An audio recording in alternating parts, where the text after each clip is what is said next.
we shall reflect on the life of St Louise De Marillac.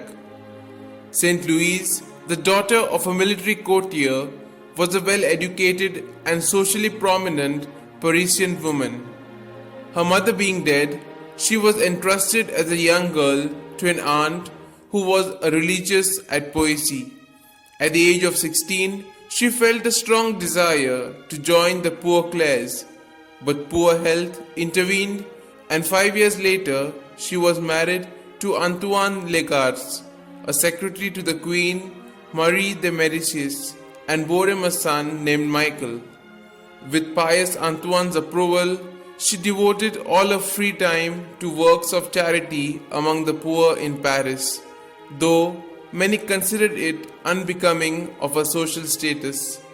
In 1619, she made the acquaintance of St Francis de Sales and St Vincent de Paul.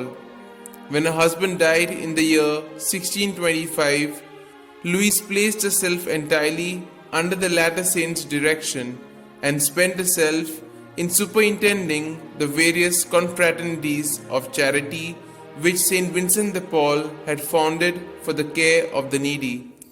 She also started a systematic training course for the young country girls who came to Paris to assist the ladies of the nobilities in giving personal care to the sick poor at various levels.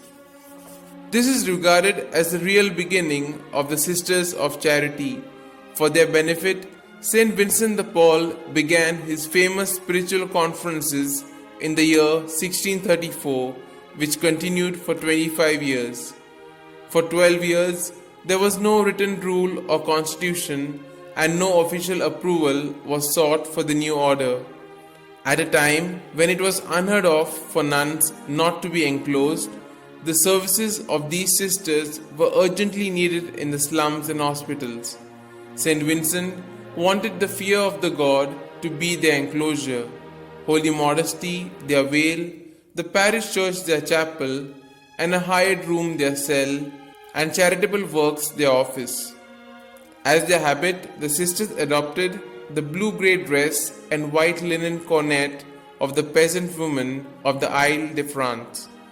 That their self-sacrificing labor bore abundant fruit is evidenced by the fact that the first year's work was blessed with 760 conversions from Lutheranism and Calvinism.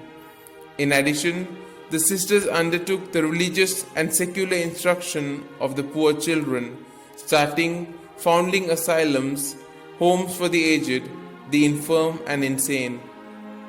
Louise de Marillac died on the 15th of March 1660, followed 6 months later by St. Vincent. By then, there were more than 40 houses in France. Today, there are over 4,000 houses and some 40,000 sisters in all parts of the world. The community is a lay one with only private vows, and the original rule and constitution has never been changed until recently. She was beatified on the 9th of May 1920 and canonized on the 11th of March 1934 by Pope Pius XI, and on the 10th February 1960 named patroness of all Christian social workers.